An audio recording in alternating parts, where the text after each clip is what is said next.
جی میں اس وقت موجود ہوں صاحبال میں ہر سال کی طرح ٹی بی ہاسپٹل میں جو ہے وہ راہ حق ویلفیئر فاؤنڈیشن کی جانب سے تقریباً 1000 افراد کی جو ہے وہ افطاری کا اہتمام کیا جاتا ہے۔ میرے ساتھ موجود ہیں صدر راہ حق ویلفیئر فاؤنڈیشن میاں بابر صغیر صاحب، ان سے بھی مزید جانتے ہیں۔ السلام علیکم میاں صاحب۔ وعلیکم السلام سر، یہ جو ماشاءاللہ آپ جو اللہ تعالیٰ کی رضا کے لیے 1000 افراد کی افطاری کرواتے ہیں، یہ سلسلہ جو ہے وہ کافی دیر سے چلا آ رہا ہے۔ ہمارے ناظرین کو یہ بتائیں کہ یہ دسترخوان اللہ تعالیٰ کی طرف سے جو ہے وہ ایک نعمت ہوتی ہے، یہ کب سے یہ نظام چل رہا ہے؟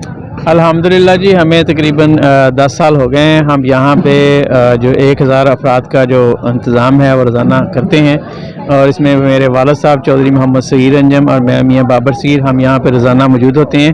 انہی لوگوں کے ساتھ افطاری کرتے ہیں۔ یہ اللہ تعالیٰ کے مہمان ہیں، ان مہمانوں کا ہم خیال کرتے ہیں۔ جس طرح گھر آئے مہمان کا خیال کیا جاتا ہے، اسی طرح ہم ان کا الحمدللہ پورا مہینہ خیال کرتے ہیں۔ اچھا سر، افطاری میں جو کھانا دیا جاتا ہے اس میں کون کون سے مینیوز ہوتے ہیں؟ دیکھیں جی، یہاں پہ جس طرح وہ ہم گھر بھی ہوں تو روزانہ ایک طرح کی چیز نہیں کھائی جاتی، تو اس کا ہم نے یہاں پہ خیال رکھا ہے۔ جو لوگ یہاں پہ آتے ہیں ہم کوشش کرتے ہیں کہ ان کو وہ روز بدل کے دے دیں۔ یہاں پہ ایک دن قورمہ ہوتا ہے اور ایک دن چکن پلاؤ ہوتا ہے۔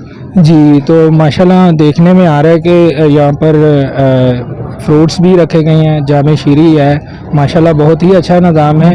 اور اس کے لیے آپ جو ہے وہ غریبوں کے لیے بہت سارے مسیحا کے نام پر آپ کو جانا جاتا ہے۔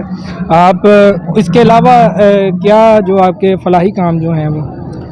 جی، سب سے پہلے تو میں اللہ تعالیٰ کا شکریہ ادا کروں گا کہ اللہ تعالیٰ نے یہ ذمہ داری ہمارے اوپر لگائی ہوئی ہے، اور یہاں پر جو ہمارے مہمان آتے ہیں ہم انہیں غریب یا یتیم یا نادار یا اس طرح کے ناموں سے نہیں پکارتے۔ ہمارے لیے وہ اللہ تعالیٰ کے مہمان ہیں، ہمارے مہمان ہیں، ہم ان کی مہمانوں کی طرح خدمت کرتے ہیں۔ اس کے علاوہ ہمارا جو راشن کا سسٹم ہے وہ چل رہا ہے ماشاءاللہ سارا ماہ رمضان میں۔ ہم روزانہ کی بنیاد پر کرتے ہیں۔ دن کو سارا دن راشن کا کام ہوتا ہے، شام کو ہمارا یہاں افطاری کا ہوتا ہے، اور رات ساری میری تقریباً تیاریوں میں اور پیکنگ میں لگ جاتی ہے۔ تو ماہ رمضان کا مہینہ الحمدللہ ہمارا کافی مصروف ہوتا ہے۔ ہم وہ خلق خدا کی خدمت کے لیے سارا مہینہ ہی مصروف رہتے ہیں۔ جی بہت شکریہ میاں صاحب، ہمارے ساتھ موجود تھے، رمضان کے بارے میں افطاری کا سارا اہتمام بتا رہے تھے۔ بہت شکریہ سر آپ کا، تھینک یو۔